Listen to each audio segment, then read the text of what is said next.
Safety First at the YMCA, Part 3, Incident Reporting.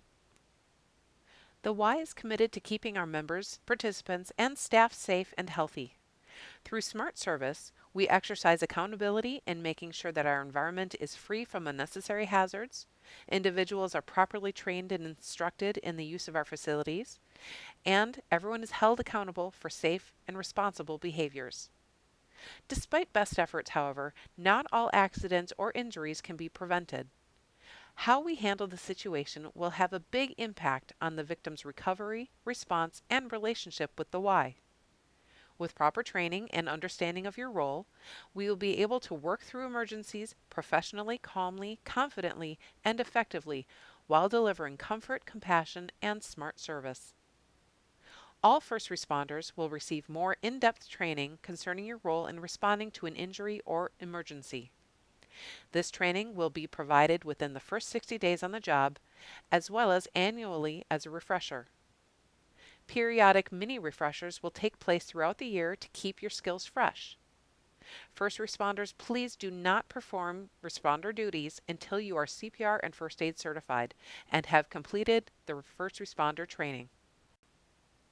If someone is injured at the Y, we need to know what to do. In this section, we will walk you through the exposure control plan for any injury.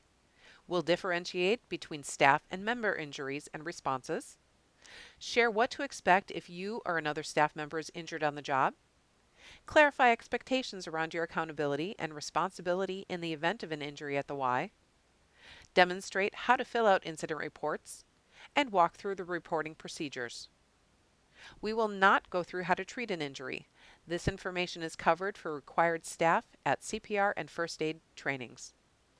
Each Y Center also has its own crisis communication plan. Your supervisor will cover these unique procedures with you during your on-the-job training. Make sure to ask questions if you have any. If someone near you is injured, remember your smart service. You see it, you own it.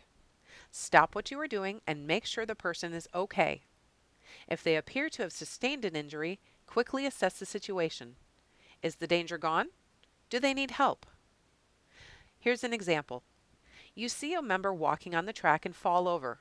Immediately she gets up, brushes off, and keeps on walking. What should you do? First, look around. Can you tell what caused the fall? Remove any visible obstacles or water.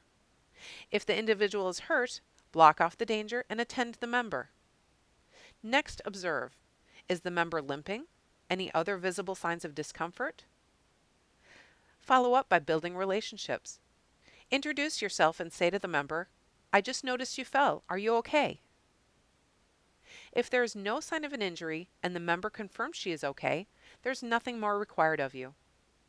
However, if she says she's fine but does have a sore wrist, it's time to dig a little deeper. Let her know that we have first responders on staff and ask if she would like someone to take a look. If she doesn't, do your best to get some information to fill out an incident report. If the member would like someone to take a look at it, or if you can visibly see an injury, call a first responder. Now in the same example, if the member falls, struggles to get up, or is visibly in pain, it's time to get help right away. Without causing a scene, which could be embarrassing to the injured party, you can get help in a few ways. Do what seems appropriate based on the need, your surroundings, and the severity of the situation. You might ask a nearby coworker or member to help. They can either help or call for a first responder. You can make sure the person is okay while you call for help yourself. You might need to run to a nearby phone and call Mr. Y. Do whatever else appears appropriate based on the circumstances.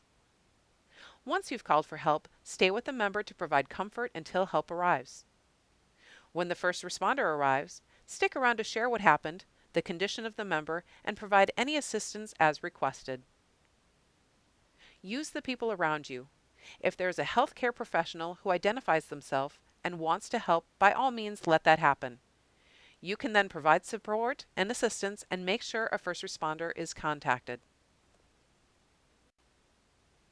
Who exactly is this Mr. Y I mentioned? Mr. Y is the code we use over the intercom to call for help. For example, you might hear Mr. Y to the pool deck or Mr. Y to the men's locker room.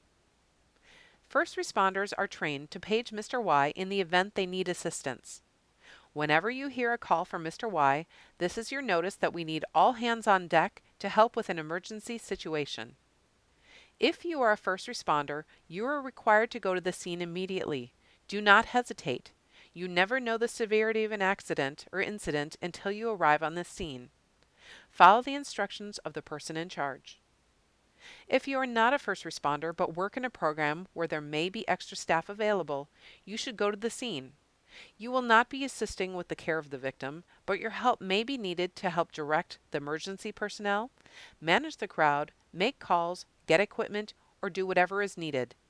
Just follow the instructions of the first responder. We realize that all hands on deck might seem like overkill, too many people, but don't let that stop you. If that is the case, the first responder will excuse you to go back to business as usual. But please, don't leave until you have been instructed to do so. Whether you are a first responder or not, knowing when to call one is very important.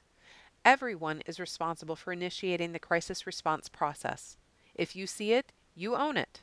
This means if you are trained, take control of the situation. If you are not trained, secure the area and call for help. Safety is everyone's job. If someone is in need of help, contact a first responder. Our member well-being staff, supervisors, and anyone up at the front desk are ready and waiting for your call. If you are a first responder, take charge, but don't forget to call for backup. Okay, so you called for a first responder, the member has received appropriate care, and the area has been cleared and cleaned. Things have settled down. Now we need to report the incident. Whether a workplace injury or an accident or illness experienced by a member, participant, or volunteer, responding professionally is a part of SMART service. Often time is of the essence, especially in the case of reporting an employee injury or any time medical attention is needed. Clearly, some incidents are more severe than others. So how do we know when to report and when not to report? In short, when in doubt, fill it out. Complete the paperwork and follow the reporting procedures. You can never go wrong by reporting even the most minor of incidents. With that being said, there are situations where you absolutely must report an injury or illness, and they are listed here. They include any time Mr. Y is called or 911 is called, when there is a blood incident, when a child or minor has been injured, injuries to the head, spine, or joints, pool incidents, etc. We realize there is some amount of discretion on this list. Clearly, we don't need to report mosquito bites, minor scrapes that do not bleed, and minor bumps other than those to the head. In the licensed childcare areas and in camping services, there may be other reporting requirements in addition to what you learned here.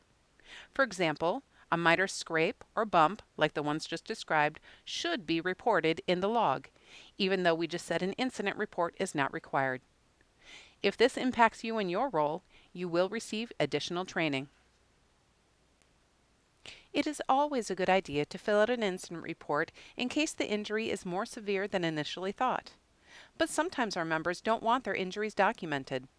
In the example for the woman who fell walking the track, she may tell you that she's just fine and not want you to bother with filling out a report. We must balance our administrative need to report injuries with the dignity and wishes of our member.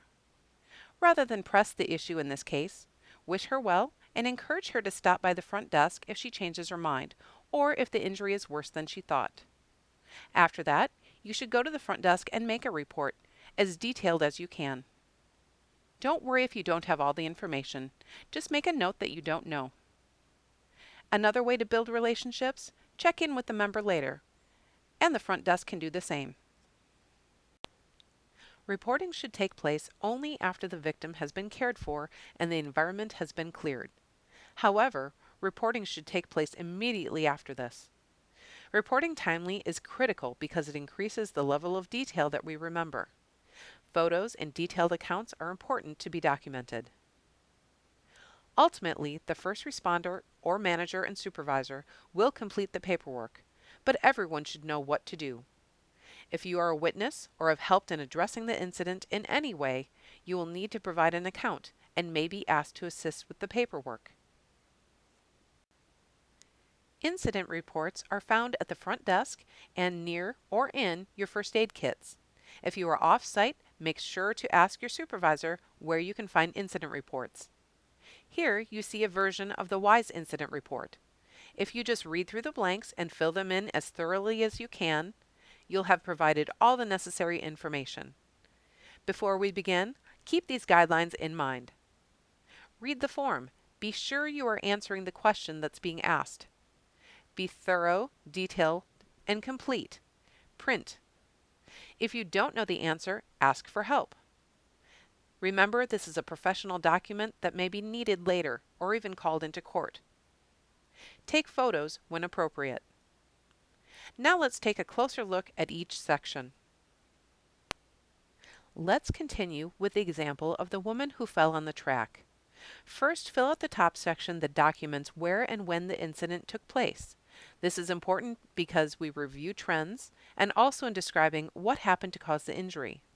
In this case, the incident happened at the Westside YMCA on the track, and we want to be specific exactly where it happened on the track. Then fill in the date and time. Next, fill in the name and personal information. Notice there is a space asking if this person is an adult member or employee. If Wendy was an employee, we would mark employee off duty if she was just walking on her free time. If Wendy was working when she was injured, we would mark employee on duty. In this case, Wendy is a member, so we check that box. A parent signature or call to the home is required for any injury of a minor, and immediately if there is a head injury. Depending on the severity of the injury or if the parent was present at the time, you may have them sign when they pick up the child or call it home. If you work in childcare such as Kids Corner, SAC, Camp, or 21C, your department head will give you instructions concerning when to call the parents versus when you can wait until the parent picks the child up from the program. It is also a good idea to ask your supervisor or lead what to do at the time of the incident. Because Wendy is an adult, we are leaving that section blank.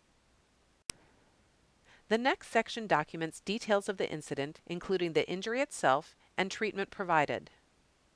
When I asked Wendy if she was okay, she told me she was embarrassed about the fall and said she seemed to just stumble over her own foot. Wendy acknowledged that her left wrist was a little sore. On a scale of 1 to 10, she gave it a 3. Nothing else was hurt. We looked at her wrist and could not observe any injury.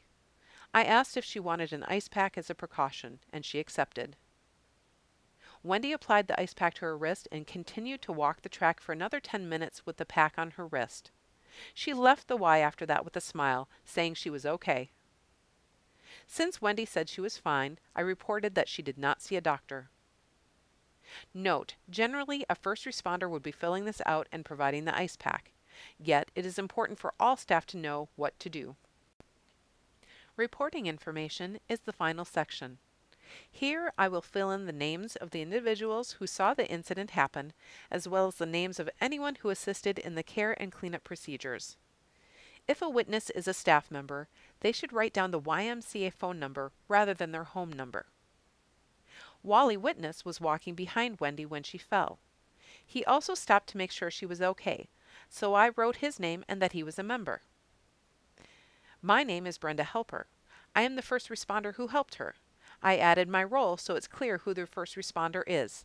I also filled out the incident report, and I am a member well-being staff.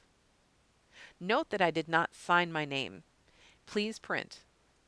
If you find there is not enough space on the incident report to offer all details, feel free to write on the back or add an attachment. You may have noticed that I didn't mention the bloodborne pathogen information section. Since it was just a fall without any blood, I simply drew an X through this space. If the injury had involved blood, I would have filled this out. Did I use gloves? Absolutely, I always use gloves. Did I use a red biohazard bag? In the space below, I would fill in details such as place saturated towel and use gloves into the biohazard bag, and other details about how I cleaned up the area. Next, I answer the questions. Did the blood get on anyone other than the injured party? If no blood got on anyone other than Wendy, I would say no. If it did, I would write that person's name and contact information. There is space for 2 people. If blood did get on someone else, I answer the next question. How could I prevent that from happening? Maybe the witness jumped in to help and didn't have gloves. Let us know what happened and ideas to prevent it in the future. Details are very important when completing an incident report. If we need to follow up on an incident for any reason, insurance, workers' compensation, or addressing member concerns, it's best to capture the details while they are fresh in our minds rather than counting on our memories of the incident days, weeks, and often months later. In addition to details, we need to be as objective as possible. Remember, this is a factual document, so we just describe what we see and hear. Let's look at one example of what to write and what not to write when describing an injury. Instead of writing sprained ankle, which is a diagnosis, let's write left ankle looks swollen. Indicates pain level of 6 when he puts weight on it. As you complete the section describing the injury, don't diagnose. Perhaps it couldn't be more obvious that there is a broken bone, but unless you can say, went to the doctor and was diagnosed with a broken bone, or paramedics arrived and diagnosed broken right arm, just describe what you see or what the victim tells you. Notice how I was specific in identifying the exact location of the injury. Which arm? Where on the hand, head, etc. Approximately how large is the cut or bruise? Sometimes there isn't an actual injury, but rather a member might have a medical condition. Describe the symptoms. If you're not able to observe them directly, and they are described by the victim, state, for example, he says he felt faint and dizzy just prior to falling. If you're a first responder, use your first aid training to describe the illness. Patient is diabetic, displayed low blood sugar symptoms. Cause of the injury. Understanding the cause of the injury can help us identify trends and determine whether there is anything we can do to prevent a similar incident from happening again. Capturing detailed and accurate information about the cause helps us to do this. Was there equipment involved? If yes, a photo should be taken. Describe the condition of the equipment. If a malfunction or maintenance issue is a concern, put the equipment out of use immediately and contact maintenance. Was there water on the floor? Could it have been sweat, or perhaps someone spilled their water bottle? Was there ice? Did the person faint? Why? Did they have a medical condition that caused it? Sometimes people tell us they worked out too hard and skipped a meal. Make sure to capture this information. Often, if they fall as a result of a medical condition, they may also incur an injury during the fall. You'll need to describe both. Remember, a picture is worth 1,000 words, so whenever possible, take a photo of the environment. This is easier than trying to capture all the details in words. If the incident was caused by the environment, take immediate steps to fix or block off the area until it can be fixed. First aid. Again, like the examples you see here, please be detailed in the description of how the first aid was applied and who did it. If necessary, use a separate sheet of paper or the back of the incident report. Remember that this information is all highly confidential. Reporting to the proper internal parties or as needed to medical personnel is fine, but you should never discuss the situation with anyone who does not have a need to know. Also, for this reason, if there are multiple individuals involved in an incident, we complete separate incident reports for each individual, unless they are family members. Keep in mind the wishes and the dignity and respect for the injured individual. It is our responsibility to maintain confidentiality concerning the incident, any treatment, and especially any medical information we may obtain from the individual. This is personal and private and may not be shared. You are welcome to follow up with the member the next time you see them. Just make sure to do so outside the earshot of anyone else. Before we go any further in the reporting process, let's take a look at 2 additional incident report forms, the theft report and the water rescue. Despite our core values of caring, honesty, respect, and responsibility, there are occasions when guests in our facilities do not demonstrate these values. We always encourage people to lock up their personal belongings and keep valuables out of sight, whether in their car, in the locker room, or anywhere else in the building. Unfortunately, thefts do occur. If someone reports a theft to you, immediately contact the manager on duty, your supervisor, or the center executive. They will discuss the situation with the victim and capture all pertinent information. We do encourage the victim to contact the police department as well, since theft is a crime. To document thefts, we complete the purple theft incident report shown here. Unless you are a first responder or a lifeguard, you will probably never use the water rescue report. If you are a lifeguard, your supervisor will provide training concerning how to complete this incident report properly. This is generally reserved for the purposes of a pool rescue. If an individual is injured in other ways, a fall on the pool deck for example, a regular incident report is used. With all the incident reports to complete, it can be confusing as to which one to use. It's always best to work with someone. Collectively, you are more likely to put all the pieces together. Keep in mind that we also have first responders who receive more in-depth training, refresher training, and experience with incidents. Your best plan of action is always to contact a first responder immediately. Accountability is still yours, though. So if you don't have access to a first responder or supervisor, please do your best to document the incident and get it to the center executive or manager on duty right away. The information itself is more important than which form you use. The forms simply guide you through the information that needs to be captured. Once the incident report has been filled out, make any notes of information on which you may need to follow up. For example, the injured party may not be sure if she will go to the doctor. She just wants to go home and see how she feels in the morning. It's okay to mark unknown. Your center executive can follow up the next day. Next, determine whether or not you should send the form to Human Resources directly. If you do send it to HR, the original should go to your center executive. Scan and email the paperwork and any photos to HR if the victim is a staff person, regardless of severity of injury, medical attention is imminent or possible, if Mr. Y or 911 has been called, and as always, if you're unsure, send it over. It's always better to over-report than under-report. We hope that you will never be injured on the job. But if you are, you should know that the Y does provide workers' compensation insurance as is required by the state of Wisconsin. This insurance coverage includes medical payments and lost wages. Each case will vary based on the circumstances. But if you do need to see a doctor for an injury incurred while working, this would be covered by workers' compensation. If you are required to be off of work for the work-related injury, insurance will compensate you for a portion of your lost wages as well. You need to work directly with the insurance agent assigned to your case to understand how the insurance will be applied to your case. The best way to make sure your claim goes smoothly is to report your incident immediately, even if you are not sure that the incident will require treatment or time off from work.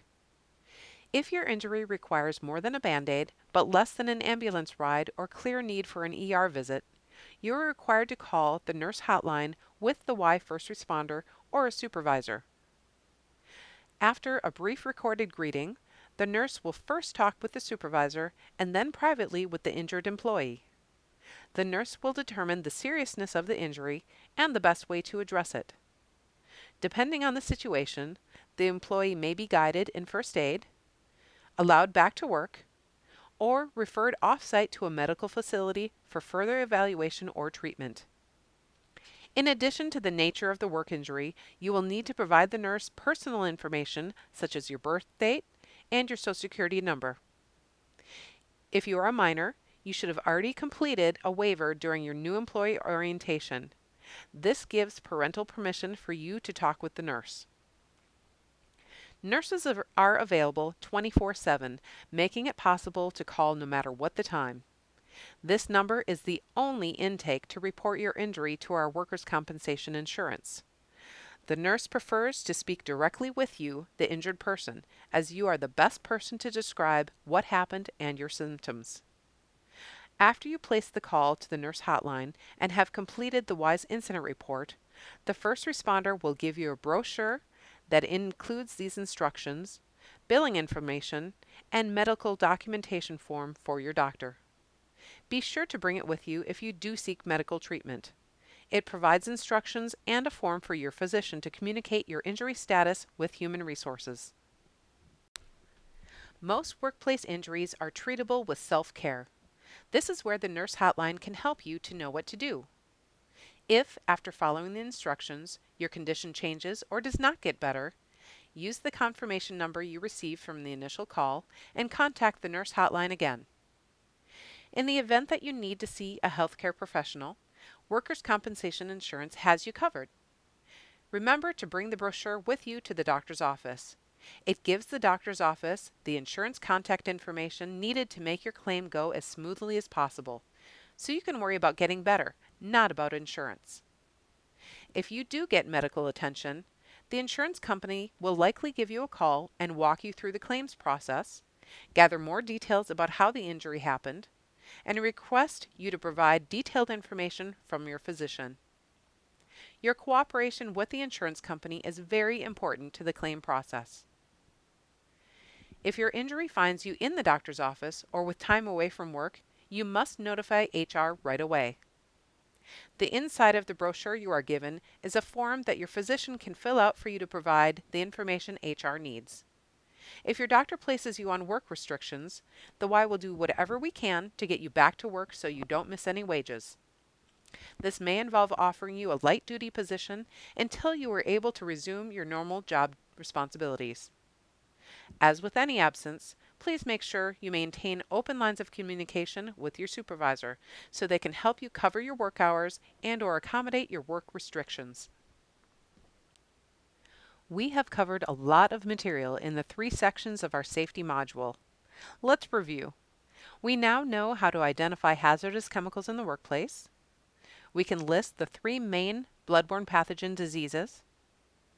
We understand universal and standard precautions to protect ourselves from a bloodborne pathogen exposure. We're aware of the WISE exposure control plan and our procedures for injury, chemical exposure, or bloodborne pathogen exposure reporting on incident reports. And we know what to do if we are injured on the job and understand our rights under workers' compensation.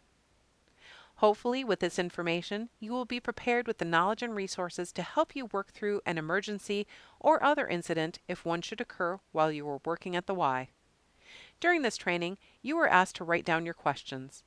Please make sure to follow up with your supervisor or human resources while the information is still fresh in your mind. With all of this information comes great responsibility. Remember, you see it, you own it. You are responsible to identify hazardous chemicals in your workspace, watch for proper labeling, understand and follow all safety procedures, notify your supervisor before handling any chemicals you haven't been trained to use, know where to find the first aid kit, biohazard bags, sharps containers, and latex gloves, inquire about a hepatitis B vaccine if you're in an at-risk position, always follow standard precautions related to bloodborne pathogens, know who your first responders are, report all incidents immediately, and contact HR or your supervisor with questions or concerns. This concludes our Safety First at the YMCA module. To complete your training, please click the web address found under the video when you return to the YouTube screen. The link can also be found on the safety training instructions if needed. Once you have completed the quiz, click Submit. At that time, a record of completion will go directly to Human Resources. Thank you for your time. If you would like additional information on workplace safety, you are welcome to access any of these outside resources used as reference for our safety training.